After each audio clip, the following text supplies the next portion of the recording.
सेवा करना। इसका मतलब हमारी जो कहते हैं हमारी जो आत्मा है, आत्मा का कर्तव्य क्या है, यानी हमारी जो आत्मा है वो हमारे ये जो शरीर है 3 चीज़ों से बना हुआ है। इसके अंदर 3 लेयर है। एक आत्मा है, एक सूक्ष्म शरीर है, दूसरा क्या है स्थूल शरीर है। तो ये 3 चीज़ें आ गई हमारे। स्थूल शरीर तो पंचभौतिक है ये पता है। जो सूक्ष्म शरीर है वो कितने मन, बुद्धि, अहंकार और चित्त से बना हुआ है। और जो हमारी आत्मा है वो किस चीज़ से बनी हुई है? सत्य, चित्त, आनंद। अब इन 3 चीज़ों को हम समझ लेंगे क्योंकि अगर ये चीज़ मैं अभी डिस्कस ना भी करती, लेकिन जब आपने एक ने बोला है कि ये आत्मा है, तो थोड़ा-सा इस चीज़ को क्लियर करने के लिए मैं बता रही हूँ कि हमारी आत्मा यानी जब हम भगवान से मुख मोड़कर जब भी हमारी गठन हुआ, यानी जीवात्मा तो भगवान का विभिन्न अंश है। जब इसका गठन हुआ तटस्थ शक्ति से, तो वो 3 लेयर्स में यानी भगवान से जैसे ही हमने विमुख हुए, यानी भगवान की तरफ से हमने मुख मोड़ा, यही हमारा प्रथम अपराध बना, तो जो तटस्थ शक्ति से हमारे हम उत्पन्न हुए। तो आत्मा को जैसे ही जो भगवान से मुख मोड़ के हमने मुख मोड़ा तो माया ने हमें पकड़ लिया।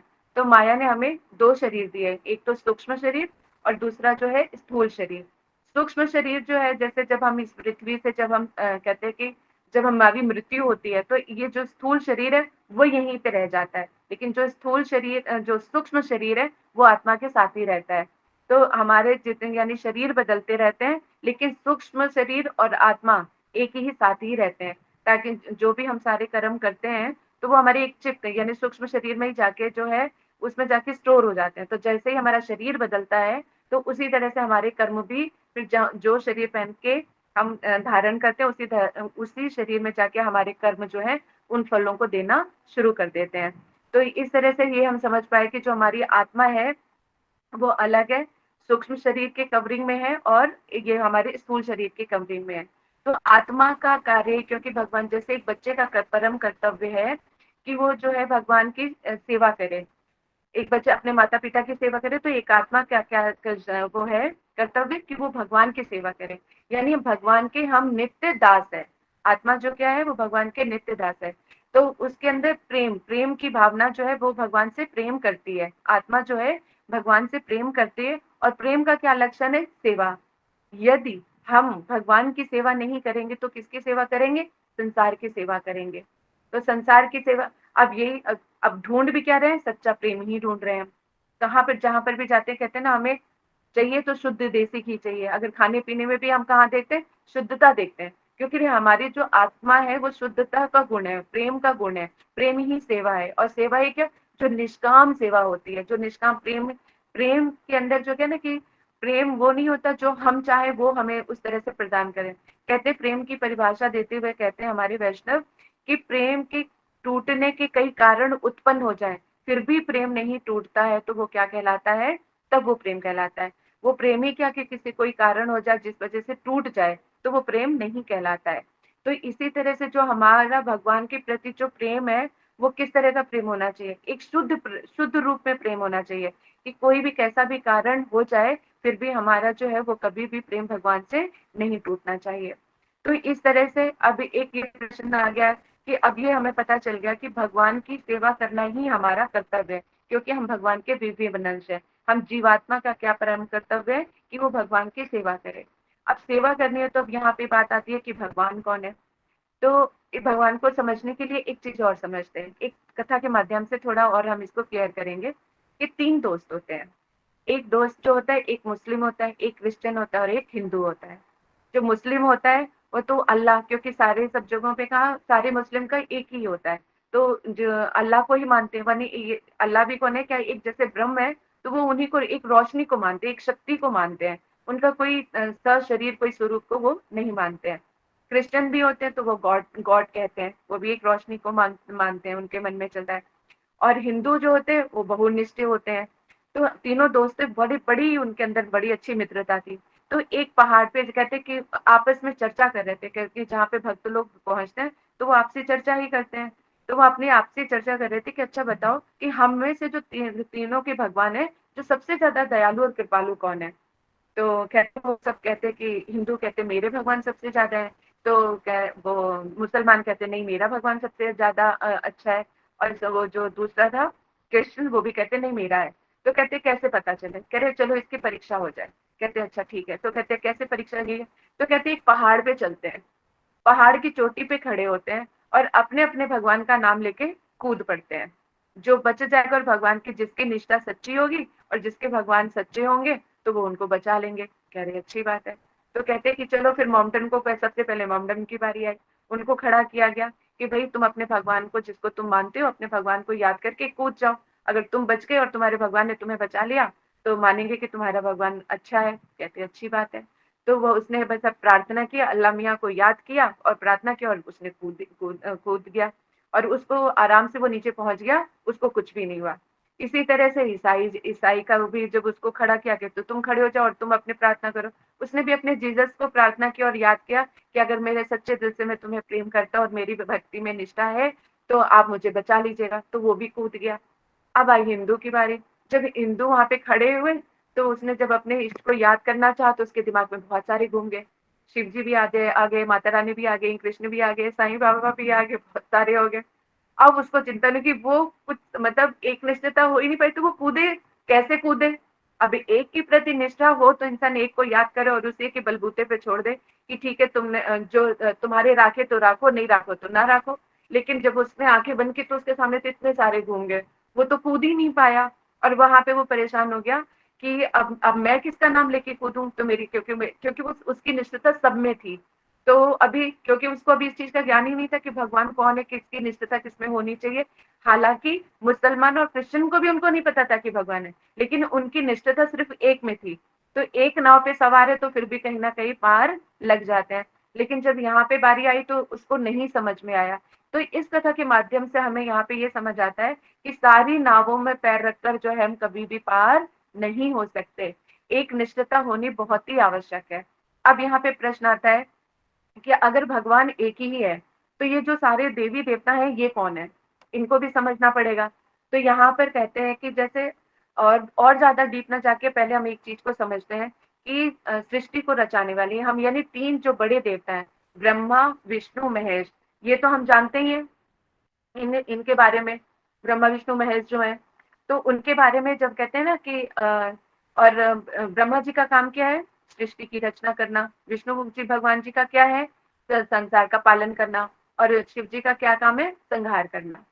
अब जो ये तीन देवता है, तीन बड़े देवता है जो जिन्होंने सृष्टि को रची है, ये हमसे बड़े मतलब हम इनसे बड़े तो नहीं हो सकते। अब वो क्या कहते हैं, अब उन्होंने कहते कि कभी हमने ये सुना है कि ब्रह्मा जी ने कहा हो विष्णु जी से कि विष्णु जी आज मेरा ना सृष्टि का रचने का मन नहीं कर रहा, आज आप सृष्टि की रचना कर लो, मैं पालन कर लेता हूँ। या कभी शिव जी ने बोला हो कि विष्णु जी मेरा मैं पालन कर लेता हूँ और आप जो है संहार का काम कर लो। ऐसा तो हमें सुनने में कभी भी कहीं पर भी नहीं आया, ना पुराणों में, ना कथाओं में, ना कहीं लीलाओं में, कहीं पर भी इसके बारे में हमें सुनने को नहीं आया है। तो यहाँ पर इस चीज से पता लगता है कि इन तीनों को भी ड्यूटी देने वाला कोई है, जिन्होंने ये रिस्पॉन्सिबिलिटी सौंपी है। तो इसका मतलब इनके ऊपर भी कोई और है। अगर यहाँ पर लगता है डाउट हो कि चलो फिर भी कहते कि इसका मतलब कोई तो है। अभी इस चीज से हमें ये चीज समझ में आ रही है। दूसरा कृष्ण क्या कहते हैं। अब ब्रह्मा जी का ही एक श्लोक है, वो जब खुद भ्रमित हो गए, यानी जब कृष्ण की लीला आई, कृष्ण की लीला हुई तो कृष्ण की लीला को जब साधारण बालक के रूप में उन्होंने देखा कि अपने ग्वाल बाल सबके साथ बैठे हुए हैं और उनका झूठा खा रहे हैं। कहते ये कैसे भगवान है, क्योंकि उनकी ऐश्वर्यमयी बुद्धि है ना। कहते भगवान में भी एक माधुर्य भाव होता है और एक ऐश्वर्य भाव होता है। तो उन्होंने ऐश्वर्य भाव में है उनका भाव। तो उन्होंने देखा कि छोटा सा जो बालक है ये कैसे भगवान हो सकता है, सबका झूठा भला कैसे खाया जा सकता है। तो वो बड़े मतलब उनको भी संशय हो गया कि चलो क्या कहते हैं, आप लोगों को आगे की कथा पता ही है कि उन्होंने बाल जितने भी ग्वाल और बछड़े थे उनको चुरा लिए और ब्रह्मलोक में ले गए। और वहां पे जाके देखा, जब उनको अपना अपराध बोध हुआ तो उनको पता चला अरे जो, क्योंकि 1 साल तक फिर यही लीला चली थी, भगवान ने सब अपने हृदय से सबको प्रकट कर दिया था और जो जैसी लीला चल रही थी वो वैसे ही चलती रही। तो अब यहाँ पर हमें ये पता, अब फिर जब उनको पता चला कि मुझसे तो बहुत बड़ा अपराध हो गया, यानी ब्रह्मा जी भी कृष्ण की लीला को समझ नहीं पाए, कृष्ण को समझ नहीं पाए। तो उनकी स्तुति करते हुए ब्रह्मा जी क्या कहते हैं, ईश्वरा परम कृष्णा सच्चिदानंद विग्रह अनादि राधि गोविंद सर्व कारण कारणम। यानी अब ब्रह्मा जी यहाँ पे कह रहे हैं ईश्वरा परम कृष्ण, यानी जो ईश्वरों के भी जो ईश्वर है वो कौन है, कृष्ण है। और क्या बोल रहे हैं, ईश्वर परम कृष्ण सच्चिदानंद विग्रह, उनका जो विग्रह किससे बना हुआ है, सच्चित आनंद से। और क्या कह रहे हैं, सारे कारणों के कारण है, यानी आदि आदि अंत उद्गम जो कुछ भी है सब क्या है, वो कृष्ण ही है। अब यहाँ पे कह रहे हैं ब्रह्मा जी बता रहे हैं। अब ब्रह्मा जी बता रहे हैं तो हमें, क्योंकि ये तो परम देवता है, तो इनकी बातों को मानना ही पड़ेगा हमें कि यही बताया गया है। अब हम एक चीज और, एक तो ये प्रमाण यहाँ पे मिलता है कि जो ब्रह्मा जी स्वयं बता रहे हैं कि भगवान कौन है, भगवान ही स्वयं ही कृष्ण ही है। अब क्या है कि कई बार हमने ये भी देखा है कि लीलाओं में देखा गया है कि जो विष्णु भगवान तो पहले आते, कईयों के प्रश्न आ जाते हैं कि जो विष्णु भगवान है वही तो कृष्ण बने हैं, यानी सबसे बड़े कौन हुए, विष्णु भगवान हुए। कृष्ण तो बाद में आए हैं, लेकिन अब उनको ने विष्णु को यहाँ पर दिखाया जाए, क्योंकि विष्णु जी भी कौन है, वो कृष्ण का एक अंश है, और कृष्ण स्वयं अंशी है। तो हमने देखा होगा कि कृष्ण जो है प्रकट हुए थे वहां पे, यानी विष्णु स्वरूप में ही अपनी 16 साल के बड़े थे, वो पहले वहां पर प्रकट हुए, देवकी को उसमें दर्शन दिए, देवकी जी को दर्शन देने के बाद देवकी जी ने उनसे प्रार्थना की कि छोटे बालक के रूप में आए, तब उन्होंने उस छोटे से रूप में ग्रहण किया। तो यहाँ पर जो विष्णु जो कौन है, वो भगवान मतलब कृष्ण के ही छोड़ विभिन्न अंश हैं, वो भी अंशावतार है, यानी कृष्ण के ही अवतार है, लेकिन कृष्ण कौन है, स्वयं अंशी है। इसको कैसे समझेंगे कि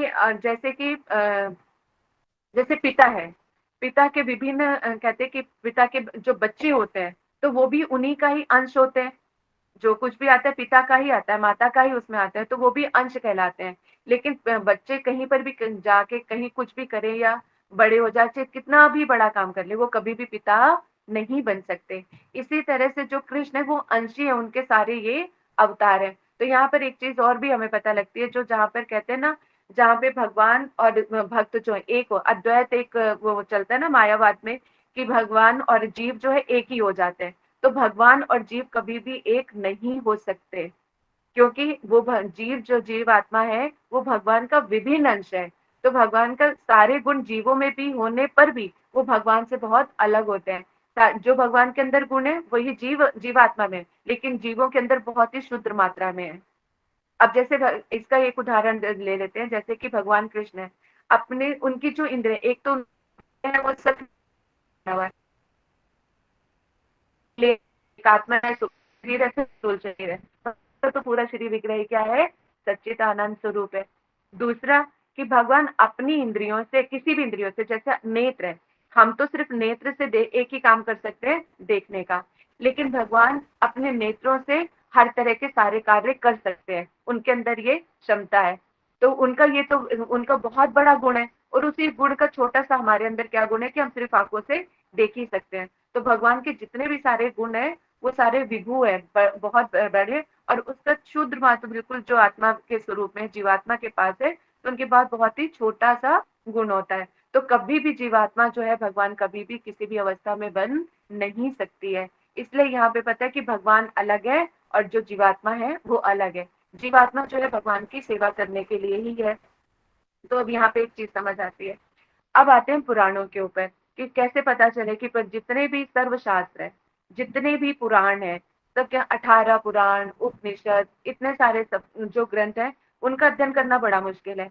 अब वेद व्यास जी ने जब 18 पुराण और सारे उपनिषद सारे लिख डाला, फिर भी उनका क्या मन था कि वो जो उनका मन जो है एकदम बड़ा ही बेचैन था, उनको भी सुख शांति हृदय पे नहीं मिल रही थी, यानी कोई एक ऐसा कारण था जो उनको परेशान कर रहा था, उनको शांति प्राप्त नहीं हो रही थी। तो कहते हैं ना, फिर उनको कौन मिले, जब वो ऐसी बेचैनी में बैठे हुए थे तो वहां पे नारद जी आ गए। नारद जी ने जब देखा कि वेद व्यास जी जो है बड़े परेशान और उनको परेशानी है, तो जैसे ही नारद जी के दर्शन किए उन्होंने, और दर्शन करते ही उन्होंने बोला कि जब मतलब कहते हैं कि जैसे ही साधु के दर्शन हो जाते हैं तो हमारा सारा संशय जो है नष्ट हो जाता है। तो उन्होंने बोला कि प्रभु अब आप आ गए तो मेरे संशय को दूर कीजिए। कह रहे मैंने तो सारे जितने भी जीवों के कल्याण के लिए सारे पुराण शास्त्र सब कुछ लिख डाला है, फिर भी ऐसी क्या चीज है जो मेरे मन को बड़ा ही कहते कि विचलित कर रही है, मुझे शांति प्राप्त नहीं हो रही, उसका क्या कारण है। तो यहाँ पे नारद जी मुस्कुराए, कहते सारे पुराण लिख डाले, कहते हाँ लिख डाले, उपनिषद भी कह रहे लिख डाले। अब 18 पुराण लिखे हैं, 6 पुराण उसमें रजोगुण में है, 6 जो है सतोगुण में, और 6 जो है रजोगुण तमोगुण, ये तीनों गुणों में बटे हुए हैं। तो कह रहे हैं कि तुम्हारा मन कैसे शांत होगा, कहीं तुमने ये निर्धारित किया कि भगवान कौन है। कह रहे मतलब, कहते हर एक में तो तुमने ये बता दिया कि वही भगवान है। अगर विष्णु पुराण पढ़ोगे तो बस उसमें पढ़ने के बाद पता चलेगा कि विष्णु ही भगवान है। और शिव पुराण पढ़ोगे तो शिव पुराण पढ़ने के बाद पता चलेगा कि शिव ही भगवान है। देवी पुराण पढ़ोगे तो देवी पुराण पढ़ने के बाद पता चलेगा कि देवी ही भगवान है। तो तुमने तो सारे भगवानों की खिचड़ी बना दी है। तो ये जीव जो है वैसे ही भ्रमित है, इतने वैसी परेशानियों से वो जूझ रहा है। अगर यदि आप और इनको इतना कंफ्यूज कर दोगे तो ये बेचारे कहाँ जाएंगे। तो कह रहे फिर अब प्रश्न यहाँ पर एक ये भी आ सकता है, अगर आप लोगों को कथा सुनते हुए श्रवण करते हुए कहीं पर भी कोई भी प्रश्न आपको क्लिक करता है या कुछ जहाँ पे समझ नहीं आता है तो आप लोग पूछ सकते हैं, ठीक है। तो अब जब उनका ये संशय आ गया कि अब फिर इसमें सबको बनाए, अब यहाँ पे एक प्रश्न आ सकता है कि यदि भगवान एक ही है तो 18 पुराणों में ये वेद व्यास जी ने सबको अलग ही अलग इस तरह से क्यों निर्धारित कर दिया। यानी विष्णु पुराण में जो विष्णु को ही क्यों बना दिया, शिव पुराण में शिव जी को ही क्यों मतलब सर्वोच्च शक्ति के रूप में प्रकाशित किया, या देवी पुराण में कैसे किया। तो ये प्रश्न आ सकता है। तो इसका यहाँ पे इसका जो उत्तर है वो ये है कि क्योंकि जीव की प्रवृत्ति जो है ना वो बड़ी कहते वो भ्रम में रहने वाली है। और अगर किसी एक से कुछ ना मिले ना तो वो दूसरे पर मतलब चली जाती है। अगर ठीक है, तभी तो अभी भी कहते हैं कि हमारे अंदर बहुनिष्ठता क्यों है। सबसे पहले तो भय आ जाता है। अगर शिव जी की पूजा कर रहे हैं तो माता रानी की अगर करेंगे तो नहीं करेंगे तो वो नाराज हो जाएंगे, संतोषी माँ की नहीं करेंगे तो वो नाराज जाएंगे। तो ऐसे तो 33 करोड़ देवी देवता है, तो तुम किसको किसको मनाओगे और किसको छोड़ोगे। अभी उसमें भी तो 8-10 ही लाइन में है ना, 8-10 को ही कर रहे हो, बाकियों को तो अभी हम जानते तक नहीं है। तो उनमें से भी जिनको भी हम जानते हैं तो हमारी सबकी निष्ठता है। आज कहते हैं कि नवदुर्गा आ गया तो नवदुर्गा की पूजा हो गई, फिर शिवरात्रि आ गई तो शिव जी की पूजा हो गई, हनुमान जयंती हुई तो हनुमान जयंती की पूजा हो गई। तो इस तरह से हम सभी के बढ़ जाते हैं। और नवदुर्गा में नॉनवेज भी खाना छोड़ देते हैं, अंडा भी खाना छोड़ते हैं, सात्विक फूड का हम लोग पालन करते हैं, बड़ी निष्ठा से करते हैं। 9 दिन के बाद क्या 10वें दिन माता जी हमें छुट्टी दे देती है कि जाओ तुम्हें जो मन में आता है तुम खाओ पियो, सारा सब कुछ हो जाएगा। शिवरात्रि को हम व्रत करते हैं, इतना सात्विक भोजन करते हैं, बड़े प्रेम से सब करते हैं। क्या शिव जी उस दिन के बाद फिर कहते हैं कि नहीं अगला दिन जो तुम्हारी अपनी मर्जी का है, सारे खूब सारे पाप करो। उन्हीं दिनों में ही हमें ये समझाया जाता है। तो वो दिन आते ही इसलिए है कि कुछ हम अच्छा काम करें, शायद हमारी सोई हुई आत्मा जाग जाए किसी तरह से और भगवान में हमारी प्रवृत्ति हो। तो कह रहे कि एक तो ये होते बहुनिष्ठता, जो सबकी तरफ बुद्धि जिनकी लगी होती है ना, तो वो मतलब कहते वो कहीं के भी नहीं रहते। ना तो ऊपर जाने लायक रहते ना नीचे है, ना वो भक्ति करते हैं, कुछ भी नहीं करते, बस जाते हैं और आते हैं, जाते हैं और आते हैं। यानी उनकी सुकृतियां भी नहीं बनती है, पाप और पुण्य के चक्कर में ही वो फंसे रहते हैं। अगर अब ये बात आती कि जो देवी देवता ये हैं कौन, जब तक जीव आत्मा यानी जीवों की, अब क्या है, क्योंकि भगवान ने जब ये सृष्टि, भगवान तो कृष्ण जो है आत्मकाम आत्मराम है, उनको किसी चीज की आवश्यकता नहीं है। सृष्टि से पहले वो जो है एक ही अपना ही वही थे।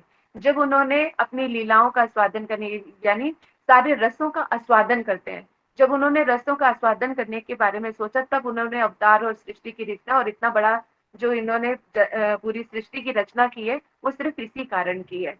तो जब उनकी इच्छा होती है तभी होता है। अब उन्होंने सृष्टि को चलाने के लिए भी तो चाहिए थे ना। तो जैसे एक बड़ा सा ऑफिस बना के खड़ा कर दिया, अब मालिक ही तो सब जगह सारे कार्य नहीं कर सकता, तो वो क्या कहेगा, मैनेजर भी बनाएगा, उसके नीचे भी काम करने के लिए बनाएंगे। तो इस संसार की सृष्टि चलाने के लिए भी जो है भगवान ने इन सारे देवी देवताओं को भी प्रकट किया। यानी अब यहाँ पर आता है कि हम लोग उनके अनुगत्य में कैसे रहते हैं, भगवान और देवी देवताओं को कैसे समझे कि देवी देवता कौन है। जो देवी देवता जो है भगवान के ही सेवक सेविका है, ये भगवत गीता के एक श्लोक में भी आते हैं, वो बताते हैं। और वो जो देवी देवता का जो भजन करते हैं तो वो उनके तक कब तक रहते हैं, कहते हैं जब तक जीवात्मा मेरे लिए नहीं उत्कंठित होती है। यानी जब तक उसके मन में ये नहीं आता कि भगवान कौन है, मैं कौन हूँ, कहाँ से आया, कहाँ जाऊंगा, मेरा निश्चित धाम कहाँ है, मतलब मैं कहाँ से आ रहा हूँ। अगर ये मृत्यु अगर एक ही ये जगत ही सब कुछ है, तो अगर यही सब कुछ है तो फिर तो मुझे यहीं पे परमानेंट रहना चाहिए ना। लेकिन फिर ये जन्म और मृत्यु क्यों होती है, जन्म लेके अगर और उस पर अगर वो चिंतन करने बैठते हैं तो देखते हैं कि एक छोटा सा बच्चा है जिसने भी कोई कर्म भी नहीं किए, फिर भी उसकी किसी की टांग नहीं होती, किसी की आंख नहीं होती या किसी का हार्ट नहीं होता, इस तरह से भी देखा जाता है। तो ऐसा क्यों होता है, तो जिसके मन में इस तरह की जिज्ञासाएं आ जाती हैं फिर वो संसार के लोग उसमें नहीं बचता। इसका मतलब वो कुछ और जानना चाहता है जो परमार्थिक है, जो संसार से कुछ हटके है। और जो देवी देवताओं की आराधना वो जीवात्माएं करती हैं, भजन करते हैं, जिनको अपनी स्व सुख की कामना होती है, अपनी कामनाओं की इच्छा पूर्ति के लिए ही वो देवी देवताओं का भजन करते हैं। अब जैसे शिव जी के 16 सोमवार रखे, चलिया रखा गया, माता रानी का रखा, क्योंकि एक टाइम निर्धारित करके करते हैं कि मेरी ये मनोकामना पूर्ण हो जाए। यानी जितने भी जीव हैं, जब तक अपनी सुख वासना के लिए भजन करते रहेंगे, तब तक वो देवी देवताओं के अंदर में वो रहेंगे। और पाप, क्योंकि हर एक चीज का पाप पुण्य, जो भी कर्म करोगे उसका पाप और पुण्य, अच्छे कर्म करोगे तो पुण्य और बुरे कर्म करोगे तो उसका आपको पाप का फल मिले, और दोनों को ही भोगते रहेंगे। तो हम स्वर्ग और नर्क, स्वर्ग नर्क स्वर्ग नर्क में इसी तरह पटकते जाएंगे और इसी तरह से हम चलते जाएंगे। कभी कोई जीव एक ऐसा, यानी जो अपनी सुख कामनाओं से ऊपर उठ के जो सोचता है, या किसी एक के प्रति भी उसका निष्ठा आ जाती है, चाहे वो माता रानी हो या शिव जी हो या बजरंग बली हो, अगर इनके प्रति भी अगर एक निष्ठता हो, यानी कोई एक शिव भक्त है, अब शिव भक्त है, अब यहाँ पर एक प्रश्न ये भी आ जाता है, तो क्या फिर सारी देवी देवताओं को हमें कहते हैं उनका उनसे बात नहीं करनी चाहिए, या पूजा नहीं करनी चाहिए, अर्चना नहीं करनी चाहिए? तो यहाँ पर ये चीजें बिल्कुल भी नहीं बताई जा रही हैं। यहाँ पे कहने का मतलब है कि एक निश्चितता, यानी मन किसी एक को देना होता है, बाकी लेकिन आदर सत्कार सबको सबका करना होता है। अब जैसे एक उदाहरण देते हैं कि जैसे मान लो अपनी माता, क्योंकि ज्यादातर यहाँ पर मुझे बच्चे ही नजर आ रहे हैं जितने भी अभी मैंने देखा है उनको, तो जो हमारे माता पिता हैं, तो जैसे माता जी हैं, तो अपनी माता माता हमारी माता ही है, लेकिन माता की जितनी भी सखी सहेलियां हैं, वो हमारे लिए क्या है, माता समान है। यानी माता की जैसा आप उनको आदर सत्कार सब कुछ दोगे, लेकिन किसी चीज की जरूरत पड़ोगी तो क्या वो माता की सहेली के पास जाके मांगोगे उनसे कि मुझे माता जी मुझे इस चीज की कमी हो रही है तो प्लीज आप मुझे वो दे दो? ऐसा आप बिल्कुल भी नहीं करोगे। मांगने का, लेने देने का जो भी कार्य है, वो आप अपनी माता से ही करेंगे। हाँ, खिलाने पिलाने मान सम्मान देने में आप सबको दोगे। तो इसी तरह से हमारी जो एक निष्ठता किसी एक में होनी चाहिए, जो जिनसे, अब जैसे कोई शिव भक्त है, अगर पूरी 100% शिव जी की ही तरफ उनकी बुद्धि लगती है, तो बाकी सारी देवी देवताओं को प्रणाम करना चाहिए और उनसे प्रार्थना करनी चाहिए कि जिन मेरे इष्ट के प्रति जो है मेरा प्रेम बढ़े। यदि इस तरह की भावना, यानी क्योंकि भगवत गीता में तो कृष्ण कहते हैं कोई विरला ही होता है, यानी भजन करने वालों में से कोई जो एकांतिक निष्ठ जो भजन करते हैं, उनमें हजारों हजारों कोटियों में से भी कोई विष्णु एकांतिक विष्णु भक्त होगा, और हजारों विष्णु भक्त में से कोई एक एकांतिक नारायण भक्त होगा। कहते हजारों नारायण भक्तों में से भी कोई जो है, कोई एक बिरला ही कृष्ण भक्त होगा। और कृष्ण में भी चाहने वाले अनेक कृष्ण भक्तों में से कोई बिरला ही माधुर्य में, यानी ब्रजेंद्र नंदन कृष्ण को कोई समझता होगा। यानी इतनी चीजें हैं हमें आगे जानने के लिए, लेकिन वो कब जानेंगे, जब ये संसार से बुद्धि हटेगी, तब तो कहीं आगे हमें समझ में आएगा कि कुछ और भी जानना है। अब हम संसार में ही पड़े हुए हैं, अभी इसने मुझे ये कहा, उसने मुझे ये कहा, क्रोध अग्नि और इन सब चीजों में ही लगे हुए हैं।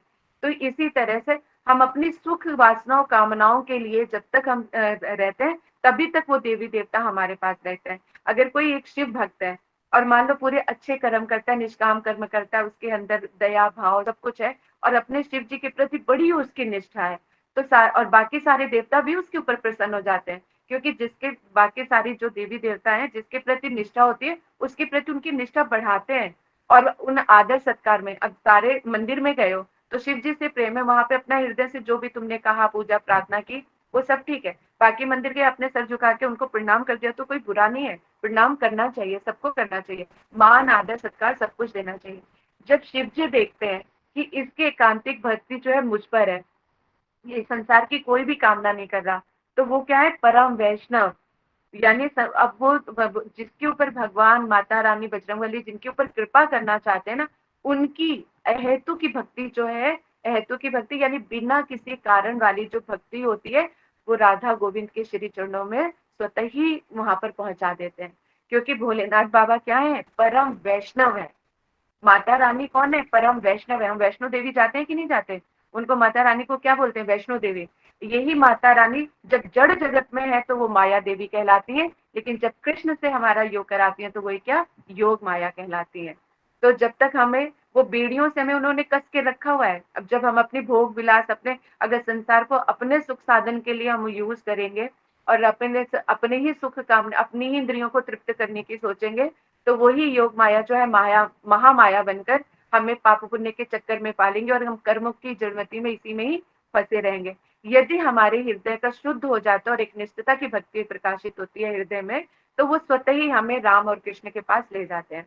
यानी अब यहाँ पे समझने की बात आती है कि यानी सारी देवी देवता कौन है, एक तरह से ये क्लियर हो चुका है और प्रमाण भी है। भगवत गीता में बहुत सारे श्लोक है जहाँ पे कृष्ण खुद ही स्वयं बताते हैं, तो वहां पर पता चलता है कि सारे देवी देवता जो है भगवान के ही सेवक है। उनकी एक निष्ठता की भक्ति करने पर भी जब हम निष्काम भाव से उनको भजन करते हैं तो वो भी हमें राधा कृष्ण के चरणों पे या राम जी के चरणों तक पहुंचा देते हैं। अब यहाँ पर आते हैं राम और कृष्ण। राम और कृष्ण जो है तत्वता तो एक ही है ना, लेकिन रस भेद से अलग है। अब कोई जिनके राम के प्रति भक्ति होती है तो राम जी के अयोध्या में जाएंगे, और जो कृष्ण की भक्ति करते हैं वो लोग गोलोक धाम जाएंगे। अब यहाँ पर अगर देखा जाए रस विचार से, तो जिसकी जहाँ पे, क्योंकि हमारा भी भगवान के साथ एक नित्य संबंध है, भक्ति करते करते वो हृदय में प्रकाशित होता है।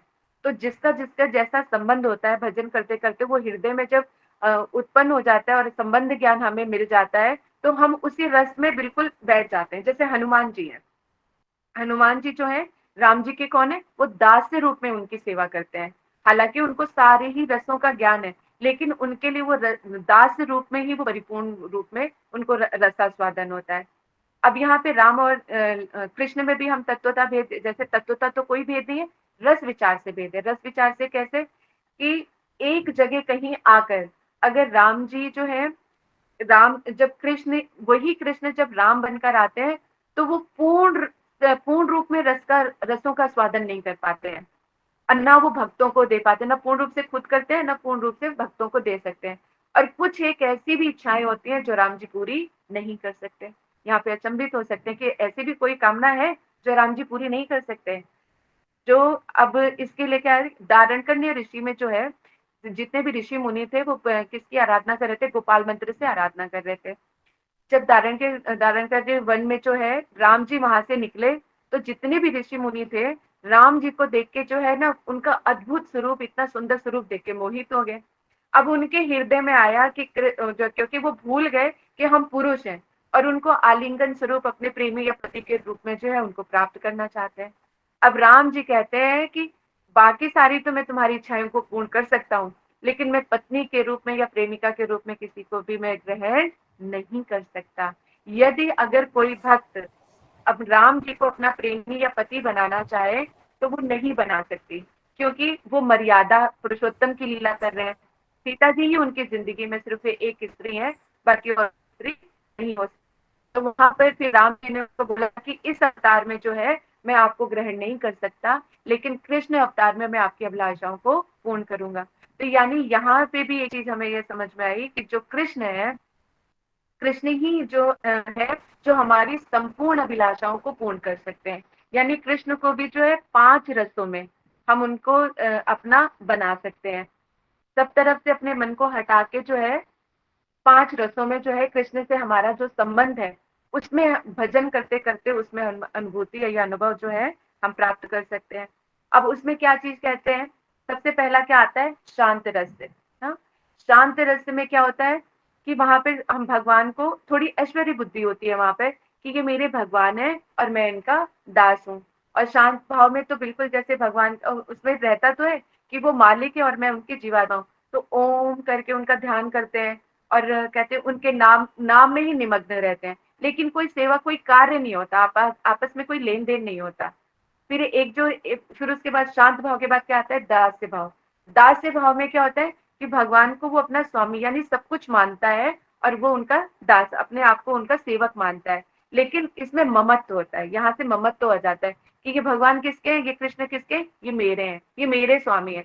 मेरे स्वामी का जब भाव आ जाता है तो कभी सेवा करने की अभिलाषा से ये नहीं आता कि जो सेवा करे कि भाई मैं सेवा नहीं कर पा रहा हूँ तो दूसरा आके सेवा कर ले। जब जहाँ पे मेरे आ जाता है ना, कि जैसे ना मेरा पति, मेरा बच्चा, मेरी माँ, तो उसमें मेरा है कि नहीं भाई कोई और क्यों करे, मैं ही करूँ। तो जहाँ पे भगवान की बात आती है यानी जब कृष्ण से जहाँ पे प्रेम की बात आती है, तो वो ममत्व इतना गहरा होता है कि मैं जो कुछ करूँ मैं ही करूँ। और फिर उसके बाद तो खुद करने की अभिलाषा होती है, कोई स्वतः ही अपनी इच्छा से कर ले तो कर ले, लेकिन कभी ये नहीं आता कि नहीं ये मैं यहाँ पे क्यों करूँ, कोई जिसका है वो करे जाके, ऐसी भावना नहीं आती। यानी दास्य भाव में ममत्व आ जाता है। उसके बाद जो है उससे ऊपर का रस आ जाता है सख्य भाव। सख्य भाव में क्या होता है कि भगवान को जो यानी कृष्ण है जो त्रिलोकीनाथ है जिसने सबको मोहित कर रखा है, अब यहाँ पे वो कृष्ण जो है माधुर्य के रूप में आके ना अपने आप को छोटा बना लेते हैं, यानी भक्त के साथ वो सखा भाव रह लेते हैं, एक दोस्त की तरह लड़ना भी झगड़ना भी, अपनी सारी बातें कहना भी और उनको अब मनाना भी, रूठना मनाना चलना रहता है। और उनको दो बातें सुना दे दिया कि ठीक है कृष्ण मैं जा रहा हूँ, ऑफिस जा रहा हूँ, स्कूल जा रहा हूँ, ये मैंने रख दिया तुम्हारा खाना, खा लेना टाइम पे, जब मैं आऊंगा फिर तुमसे बात करूंगा आके, और अभी मेरे पास टाइम नहीं है। कभी बहुत जल्दी होती है तो सारा सामान फटाफट रख दिया, तो चलो आज तो तुम्हारी मेरे से आरती नहीं हो पाई, कल सुबह कोशिश करूंगी कि जल्दी उठ के तुमसे आरती कर लूं, लेकिन चलो ठीक है अभी मैंने ये रख दिया, तुम्हारे खाने पीने का इंतजाम तो कर दिया है, तुम खा पी लेना और निश्चिंत रहना, मैं आके फिर उसके बाद मिलूंगा। ऑफिस से आने के बाद भी हम उनसे बातें करते हैं, चलो मैं आ गया, आज मेरे ऑफिस में ये हुआ वो हुआ, जैसे दोस्तों से सारी बातें शेयर करते हैं ना, उस तरह का भाव अगर कोई बिरला ही कोई इस तरह के भाव लेके जो है कृष्ण के सामने बैठता है और कृष्ण को अपना दोस्त समझता है, तो ये अगर हमारे अंदर सच में अगर हम कृष्ण को अपना दोस्त समझते हैं, तो कृष्ण भी हमें सखा ही समझते हैं। जैसे भाव से उनको पुकारोगे वैसे ही भाव से वो भी आपको उत्तर देंगे ही देंगे। जब आप उनको सारी बातें सुनाओगे तो निश्चित तौर पे वो आपकी सारी बातें सुनेंगे। आप उनसे जो भी प्रश्न उत्तर करोगे वो आपको उत्तर भी देंगे। अब उत्तर आपको कहाँ से कैसे देते हैं, क्योंकि जितना जिसका जैसा अधिकार होता है वो उसी हिसाब से उनको लेके बैठते हैं, वही हमें एहसास कराते हैं। आपको कथा में मिल सकता है, पुस्तक में मिल सकता है, किसी दूसरे के उत्तर में मिल सकता है। और अगर कृष्ण के साथ इतनी इंटीमेसी बढ़ जाती है तो वो तो फिर आने पर आए तो फिर क्या क्या नहीं किस तरह की अनुभूति ना करा दे। तो ये हो जाता है सख्य भाव। सख्य भाव के बाद क्या आ जाता है, उससे भी थोड़ा, क्योंकि अब देखो जो शांत भाव जो दास्य भाव था, दास्य भाव में शांति भाव इंक्लूड होता है, फिर उसके बाद जब सख्य भाव आता है तो सख्य भाव में जो है दास्य भाव भी इंक्लूड है। एक सखा क्या होता है, दास की तरह सेवा भी करता है, सुबह उठेगा नहलाएगा धुलाएगा, उनको प्रेम से खाना भी बना के दे रहा है, वो जो दास्य वाले काम कर रहे हैं वहां पे है, लेकिन यहाँ पे मम्मत तो जो है थोड़ा बढ़ गया, क्या कि दोस्ती वाला रिश्ता हो गया, कुछ कह रहे हैं कुछ सुन रहे हैं तो ये प्रेम आ जाता है। जब इसके ऊपर आता है एक वात्सल्य भाव आता है। अब वात्सल्य भाव में भी पिछले तीनों इंक्लूड हो गए, शांत भाव भी आ गया, दास्य भाव भी हो गया, सख्य आ गया। क्योंकि वात्सल्य भाव में क्या होता है कि उसको पुत्र के रूप में मानते हैं, कृष्ण को अपना बेटा मान के चलते हैं, तो कभी प्यार से डांटना भी होता है, समझाना भी होता है, कभी दोस्त बन के भी उनको समझाते हैं, कभी लाड लड़ा लेते हैं, कभी उनके बन जाते हैं, कभी हम उनको अपना बना लेते हैं। तो कभी एक माँ का जिस तरह का वात्सल्य होता है, तो कभी वो कभी डांट डपट के, कभी शांत से, कभी प्यार से, और कभी लाड दुलार करके मनाती रहती है, तो ये उसमें भी इसके ऊपर आता है माधुर्य भाव।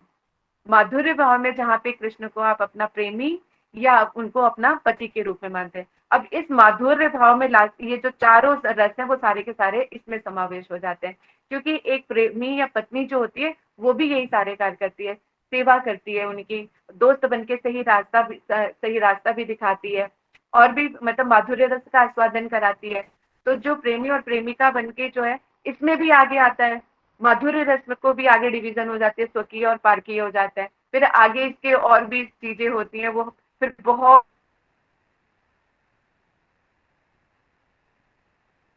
और डेप्थ आगे चले जाएंगे, लेकिन अब आते हैं वापस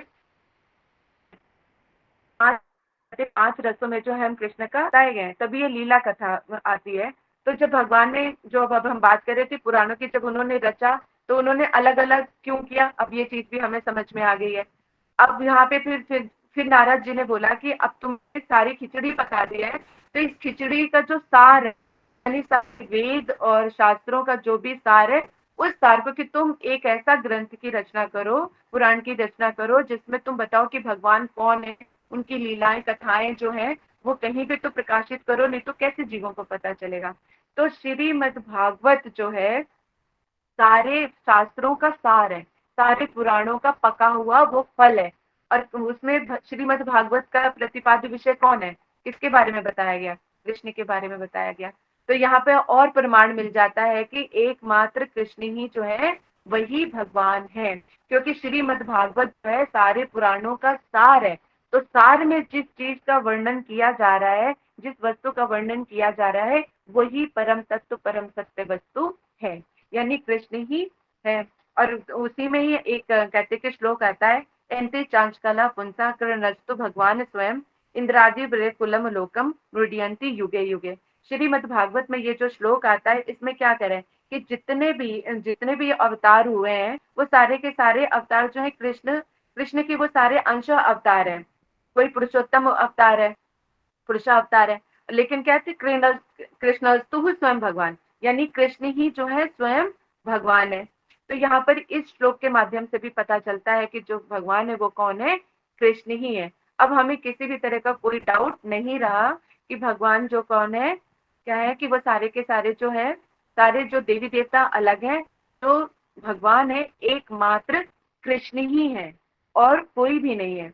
कृष्ण एक, और कृष्ण खुद ही एक जगह भगवत गीता में कहते हैं कि ये जो है सातवें अध्याय, भगवत गीता में सातवें अध्याय के दूसरे श्लोक में कृष्ण कहते हैं कि हे अर्जुन, अब मैं तुम्हें उस ज्ञान के बारे में बताता हूँ कि जिसको सुनने के बाद तुम्हें कुछ और जानने की आवश्यकता ही नहीं रहेगी। यानी वो अपने ही ज्ञान के बारे में वो बताते हैं कि मतलब कृष्ण को पाने के बाद, उनके श्रवण करने के बाद और कुछ भी जगत में ऐसी कोई वस्तु नहीं है जो पाने के लिए कुछ बाकी रह जाता है। कृष्ण कहते हैं जिसको मैं मिल जाता हूँ या जो मुझे प्राप्त कर लेता है, उसको कहीं पर भी कोई और चीज उसको प्राप्त करने की आवश्यकता ही नहीं रह जाती। और एक जगह तो और इतना सुंदर श्लोक आता है जिसमें वो ये बताते हैं कि कृष्ण की तदीय वस्तु में ही सिर्फ एकमात्र इतना सामर्थ्य है कि जो उनके आसपास भी आ जाए ना, वो कहीं और जा ही नहीं सकता। यानी कृष्ण का अगर उनके तदीय वस्तु के प्रति बिंदु मात्र भी अगर उनके प्रति प्रेम है ना, या थोड़ा सा भी संबंध आ जाता है, तो वो संबंध किसी और की तरफ जाने ही नहीं देता, कहीं रस आता ही नहीं है। अगर मतलब कहते हैं कृष्ण भक्ति करते हुए भी जिसका मन इधर उधर चला गया ना, तो समझो वो कभी आया ही नहीं था अभी। क्योंकि कृष्ण तो वो चीज है, तो कहते त्रिभंग ललित, वो टेढ़ी चीज है। अव्वल तो कहते मैं किसी के पास आता नहीं, अगर आता हूं तो मैं फिर कभी और उसको छोड़ के कभी जाता नहीं। क्योंकि कृष्ण तो, क्योंकि कृष्ण जिसने पूरे माया को पूरी तरह से नचा रखा है, त्रिलोकी सारे त्रिलोक को नचा रखा है, लेकिन उनको भी नाचना पड़ जाता है किसमें, कृष्ण के।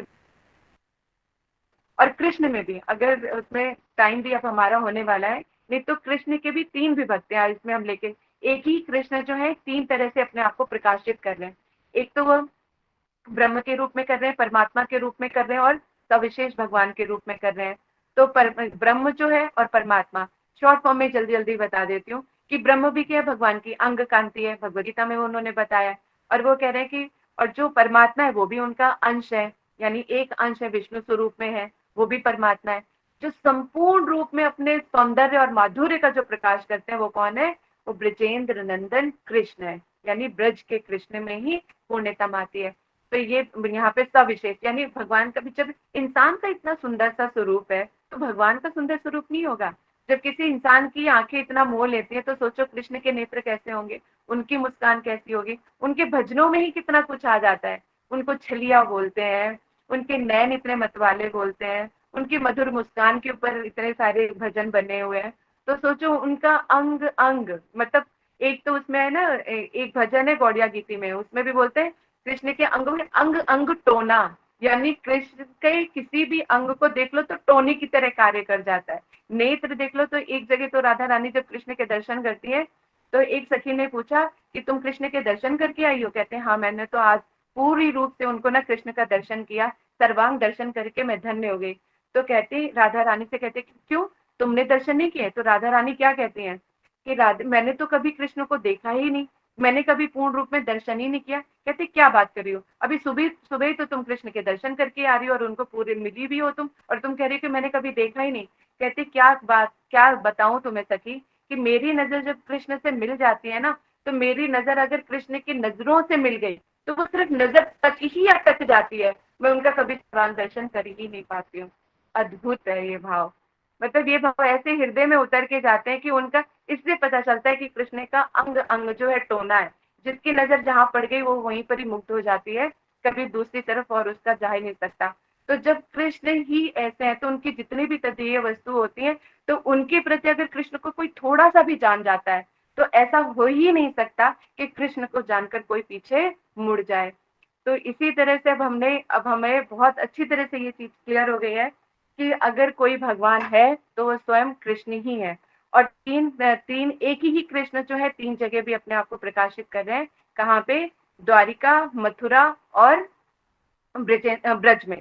3 यानी वृंदावन, 3 जगह एक ही कृष्ण है, लेकिन उसमें भी रसा स्वादन अलग-अलग है। अब इसको एक चीज़ को अब इसको शॉर्ट फॉर्म में कर देती हूँ, क्योंकि अगर आप लोगों के कोई प्रश्न उत्तर है तो वो भी हम ले लेंगे, क्योंकि टाइम होने वाला है। कृष्ण में जो है, क्योंकि द्वारिका में क्या है, एक मान लो एक डॉक्टर है, शॉर्ट फॉर्म में जल्दी जल्दी बताती हूँ। एक डॉक्टर है जिसने हॉस्पिटल में, उसका हॉस्पिटल है, क्लिनिक है और एक घर है। तो और जब वो हॉस्पिटल में जाते हैं तो उस डॉक्टर से मिलेंगे, हमारे आ जाएगा, बेड वेड दिला देगा आसानी। लेकिन हम उसके साथ जाके घंटों बातें करें, दोस्ती यारी की बातें करें, पुरानी बातें करें, तो वो पॉसिबल नहीं हो पाएगा।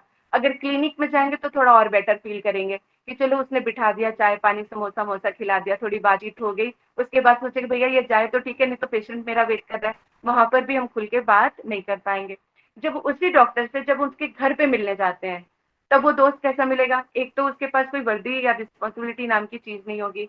आराम से बैठेगा, गले मिलेगा, ढंग से बातचीत करेगा, रातों रात बैठ के बात करेंगे, खाना खिलाएंगे एक दूसरे को, एक थाली में भी खाना खा सकते हैं। बहुत ही आनंदित होके नाचे गाएं, जो मर्जी करें, यहाँ पे कोई भी बंधन नहीं है। तो उस दोस्त से मिलने का मजा कहाँ पे आया? अस्पताल में आएगा, या फिर कहते कि क्लिनिक में आएगा, या घर पे आएगा? आपके बिना बोले ही मैं समझ सकती हूँ कि आप लोग यही कहना चाहते हो कि घर पे मजा आएगा। तो जितने आनंद की अनुभूति जो है वो घर के अंदर होगी, वो कहीं और नहीं सकती। इसी तरह से कृष्ण के पूर्ण माधुर्य का आस्वादन जो है, वो द्वारिका में जो है वो राजा है, उनके प्रजा की चिंता है, इतने और भी 16,108 रानियां हैं, फिर घर परिवार है, माता पिता है, ये सारी सेवाएं। तो पूरी पूर्ण माधुर्यम का आस्वादन जो है द्वारिका में नहीं कर सकते, तो वो ऐश्वर्यपूर्ण है। इसी तरह से मथुरा में भी है, वहां पर भी उनकी लाइबिलिटीज है, रिस्पॉन्सिबिलिटीज है, और वहां पर भी ऐश्वर्य भक्ति है। लेकिन जब वही कृष्ण जब ब्रज में आ जाते हैं, तो जो वहां पर तो सब डरते हैं। मथुरा में भी जो कहते कि दुश्मन है, शत्रु, वो उनसे भय खाता है, मथुरा में भी खाते हैं। लेकिन ब्रजेंद्र नंदन, यहाँ पे ब्रजेंद्र नंदन कृष्ण से कोई नहीं डरता, उनसे अथाह प्रेम करते हैं। उनके शत्रु भी उनसे प्रेम करने के लिए मजबूर हो जाते हैं। तो वहां पर उनके अंदर इतना प्रेम और स्नेह होता है कि वो अपने प्रेम के वशीभूत हो जाते हैं। तो जहां पर कृष्ण जो सबको अपने इशारों पे नचाते हैं, लेकिन ब्रज में जो है वो अपने भक्तों के इशारों पर नृत्य करते हैं। तो ये है हमारे ब्रजेंद्र नंदन कृष्ण, और ये है हमारे, मतलब कहते हैं जिनको, जो ऐश्वर्य भाव में तो उनको भगवान का रूप, भगवान कह सकते हैं, लेकिन माधुर्य रूप में जो है कृष्ण ही हमारा सर्वस्व है।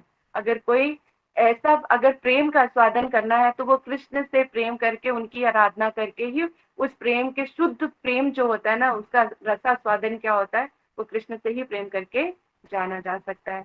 तो आज इन्हीं सब बातों को लेकर मैं अपनी वाणी को यहाँ पे विश्राम देती हूँ। यदि अब आप लोगों के कोई भी प्रश्न है तो आप लोग प्रश्नोत्तर पूछ सकते हैं। किसी का कोई प्रश्न है? हरे कृष्णा। हरे कृष्णा माता जी। हाँ जी।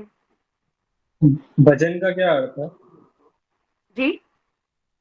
भजन का क्या अर्थ है? भजन का क्या अर्थ है?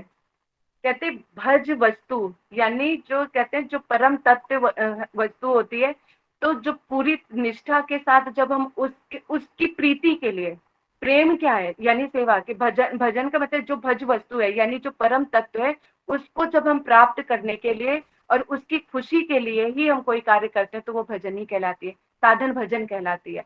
क्योंकि उसकी प्रसन्नता, उसकी खुशी सर्वस्व होती है, और उसी की सेवा प्राप्ति के लिए, कि और कुछ हमारा मतलब स्व सुखी की कामना ना हो, कि अपना सर्वस्व देके जब भज वस्तु के प्रति जो हम कुछ कार्य क्रियाकलाप करते हैं, तो वो भजन साधन कहलाता है। ठीक है प्रभु जी। हरे कृष्ण माता जी। जी धन्यवाद माता जी। हरे कृष्ण। हरे कृष्णा। हाँ जी। हाँ, आपने बोला कि 5 रस होते हैं, तो अभी हमें अब हमारा रस कौन सा है ये ज्ञात नहीं हुआ, तो हमें कौन से भाग से कृष्ण को पूजना चाहिए? देखो, अब अभी तक तो हमने यही जाना कि भगवान का, और इसको जानने के लिए ही तो साधु संघ की जरूरत पड़ती है। फिर जो जो भज वस्तु है ना हमारे, जो यानी भगवान को पाने के लिए 9 सोपान है, उसमें आ जाती है श्रद्धा, फिर साधु संघ, फिर भजन क्रिया, अनर्थ निवृत्ति, निष्ठा, रुचि, आसक्ति, फिर ये आगे के सोपान है। तो सबसे पहले अभी आप लोगों को मिला साधु संग। अभी अब यहाँ पे आप सत्संग में श्रवण कर रहे हो, यानी साधु संग से पहले वाला सत्संग है। तो यानी आपको जब कृष्ण की प्राप्ति करनी है या भगवान अपने रसों में कौन से रस में हमारा है, इन सब चीजों को जानने के लिए तो आपको साधु संग करना पड़ेगा। और साधु संग का मतलब है कि आपको सतगुरु यानी गुरुदेव की शरण को ग्रहण करना पड़ेगा, तब जाके आप आगे उन सब चीजों को जान पाओगे। थोड़ा थोड़ा तो हम भी बता देंगे, लेकिन जब तक, क्योंकि गुरु बिना गुरु गति नहीं है। गुरु जब वो हमें कहते हैं ना, एक जब जितना मर्जी तुम लोग पढ़ लो, जितना मर्जी अपने आप अध्ययन कर लो, जब तक स्कूल में नाम लिखवा कर आप स्कूल में पढ़ना नहीं शुरू करते, तब तक आपकी पढ़ाई की कोई वैल्यू नहीं रह जाती। किसी के प्रत्यक्ष उसमें कहीं पर आप जाओगे तो वहां पर आपसे सर्टिफिकेट मांगा ही जाएगा। तो इसी तरह से परंपरा यानी जो हमारी चार संप्रदाय है, उनसे को ग्रहण करके जो है हमें भजन का साधन अलग हमें करना चाहिए, करके ही आपकी आगे की भजन मिलेगी। ओके माता जी, हरे कृष्ण, थैंक यू। और किसी का कोई प्रश्न? हरे कृष्णा माता जी। हरे कृष्णा। माता जी, जैसे आपने बोला कि जीव का एक नेचुरल स्वभाव होता है भगवान की तरफ, और उससे ही वो भगवान से संबंध स्थापन करता है, जैसे 5 भाव से। तो माता जी, जैसे एक जीव का अगर भगवान के प्रति एक पर्टिकुलर भाव है, तो जैसे एक अगर है दास्य का भाव है, तो माता जी क्या वो कभी माधुर्य भाव का आस्वादन नहीं कर सकता? हाँ, देखो ये भी बड़े अच्छी बात है। तो बड़ी खुशी है कि आप लोगों के मुख से इतने इतने सुंदर बोल निकल रहे हैं। देखो सब जब हमें, क्योंकि भगवान के साथ हमारा निर्धारित है उन सब चीजों के साथ, ठीक है। तो जो दास्य भाव में है, जिसका अगर माधुर्य में है, यानी जैसे आपने बोला कि दास्य भाव में रहकर क्या माधुर्य भाव का आस्वादन नहीं कर सकता, इसका मतलब आप दास्य भाव से निकल के माधुर्य में जाओगे, नहीं तो माधुर्य की तरफ आपका लोभ ही नहीं जाएगा। लालच तो वहीं पर ही जाएगा ना जहाँ की पकड़ होगी हमारी, जहां तक पहुंचने का, जहां तक रस को आस्वादन करने की इच्छा है। तो जहां पर इच्छा खत्म हो जाती है वो हमारा स्वभाव बनता है।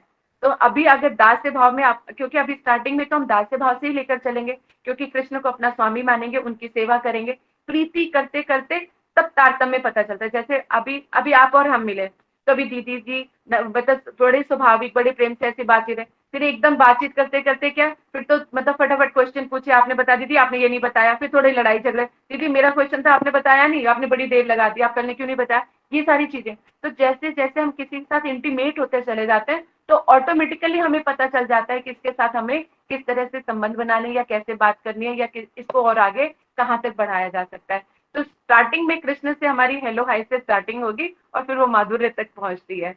तो वो भजन करते करते आपके हृदय में स्वतः ही वो प्रकाशित होती है वो चीजें।